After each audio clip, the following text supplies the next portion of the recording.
Et l'on reparlera cette semaine de ce qu'on appelle les lanceurs d'alerte. Demain, dernière audience du procès en appel de l'affaire LuxLeaks au Luxembourg.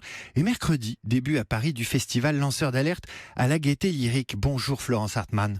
Bonjour. Ancienne porte-parole de la procureure du tribunal international pour l'ex-Yougoslavie, je le précise parce que c'est important pour la suite.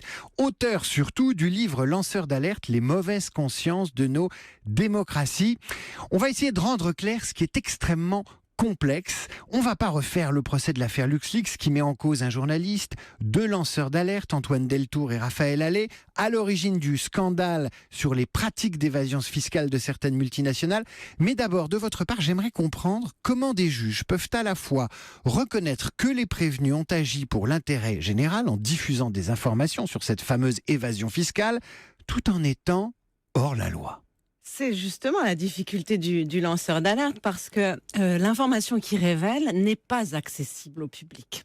Elle est importante. Là, on parle d'évasion fiscale. Parfois, on parle d'environnement, de médicaments. On connaît l'affaire d'Irène Frachon, par exemple, qui a permis. Sur le Mediator. Sur le Mediator. Et on a des individus, des entités ou des multinationales qui, pour gagner plus d'argent ou pour protéger leurs intérêts, cachent certaines informations au public, soit parce que ils les cachent vraiment, soit parce qu'ils n'ont pas tout à fait la réponse à la question sur l'environnement. C'est pas toujours est-ce que vraiment c'est dangereux ou c'est pas dangereux. Enfin, ils ne cherchent pas à protéger l'intérêt général, mais d'abord le leur.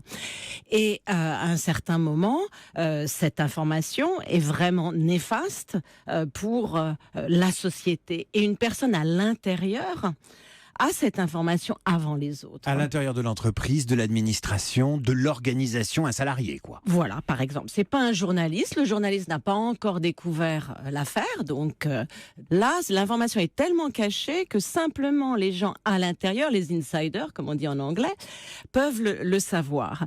Souvent, la plupart du temps, les gens alertent au sein de l'entreprise ou de l'administration en disant « Attendez, il y a un problème ». Et là, tout le monde se tait. Il y a la loi du silence. C'est comme dans une mafia, pour être caricatural. Il y a la loi du silence en disant mais non, parce que bon, on regarde d'abord ses propres intérêts. Et cette personne-là a un cas de conscience. Et une personne décide de dire moi je ne peux pas aller travailler, je peux pas dormir, je peux pas vivre si je sais qu'il se passe telle et telle chose qui est vraiment mauvaise. Donc il y a une petite infraction pour permettre de révéler une beaucoup plus grosse infraction. Qu'est-ce qui distingue le dénonciateur, la balance du lanceur d'alerte à travers des exemples simples ?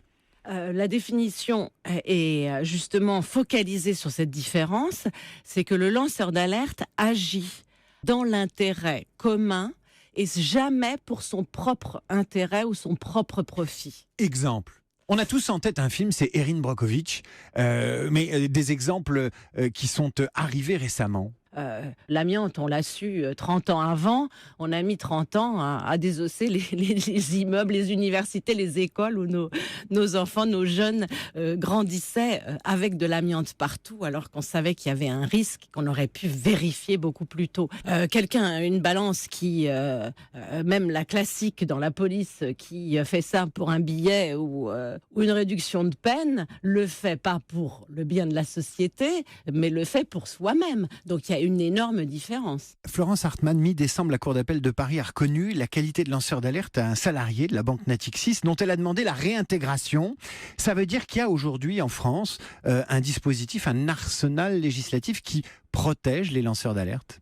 On a progressé très très très lentement. La loi Sapin 2, qui est la dernière concernant les lanceurs d'alerte, a fait des efforts suite à l'affaire LuxLeaks. Donc à chaque fois qu'il y a un scandale lié à une révélation via des lanceurs d'alerte, on se dit tiens, il faudrait peut-être faire quelque chose. Mais on est très loin. Généralement, les lanceurs d'alerte payent très très très cher et le fait qu'ils ne soient pas protégés n'encourage pas non plus ceux qui sont face à une alerte de faire exactement ce qu'il faut pour bien montrer qu'on peut le faire en violant au minimum ou en respectant certaines règles. Donc, le lanceur d'alerte se bat contre la loi de la jungle, dans la confidentialité où personne ne voit ce qui se passe, et en même temps on le laisse dans la jungle sans lui dire attendez, vous êtes utile à la société, voilà, on vous protège, mais on ne vous permet pas pour autant de faire n'importe quoi. Ce week-end, Julian Assange, l'homme par qui le scandale Wikileaks est arrivé, il a refait parler de lui. Assange, ce personnage à la part d'ombre, dont on se demande aujourd'hui s'il n'a pas contribué à déstabiliser l'élection américaine en transmettant des informations au bon moment qui auraient pu avantager l'élection de Donald Trump. C'est lui le modèle de lanceur d'alerte aujourd'hui. Dans l'esprit de l'opinion publique, parce que le terme lui est attribué, mais ce n'est pas un lanceur d'alerte. C'est quelqu'un qui, dans une démarche qui était de mettre une plateforme pour encourager les lanceurs d'alerte ou toute autre personne à diffuser facilement des informations confidentielles, en a fait son business. Avec aucune règle, là, c'est la loi de la jungle contre la loi de la jungle.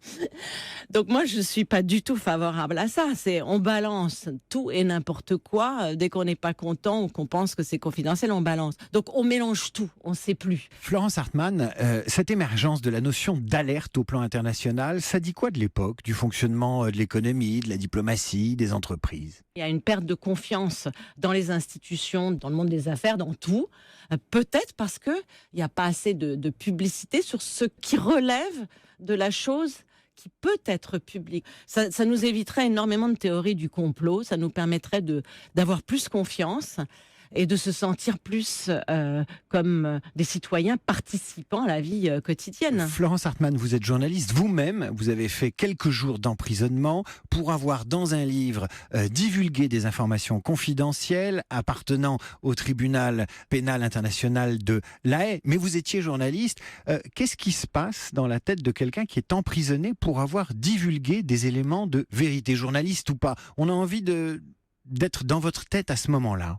Un sentiment de révolte, d'injustice, qui est d'autant plus insupportable que c'est une démocratie, enfin là c'était au niveau international, mais peu importe, qui vous met en prison parce qu'il y a une incompréhension. Quand vous êtes dans un système non démocratique, bon, ça fait partie, hélas, des règles du jeu contre lesquelles vous vous battez. Là, il y a une présomption de légitimité de la part du système de mettre quelqu'un en prison.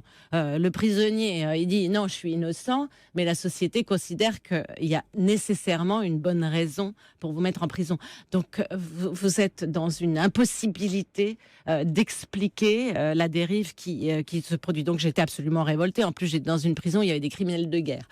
Or, l'information que j'ai révélée était confidentielle. Mais la confidentialité n'était pas légitime. C'est-à-dire que la confidentialité, parfois, est utilisée comme le font les mafieux pour commettre des crimes dans le secret, dans l'ombre, etc.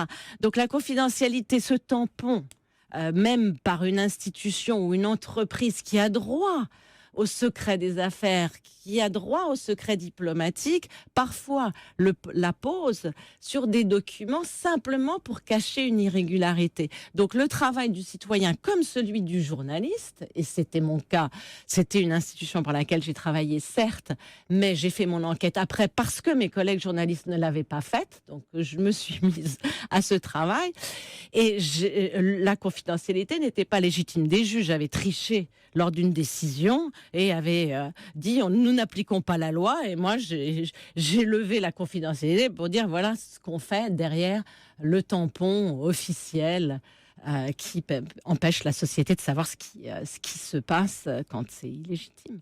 Un dernier mot, Florence Hartmann. Dans votre livre, vous dites le lanceur d'alerte, c'est la mauvaise conscience de la démocratie. Pourquoi mauvaise conscience ?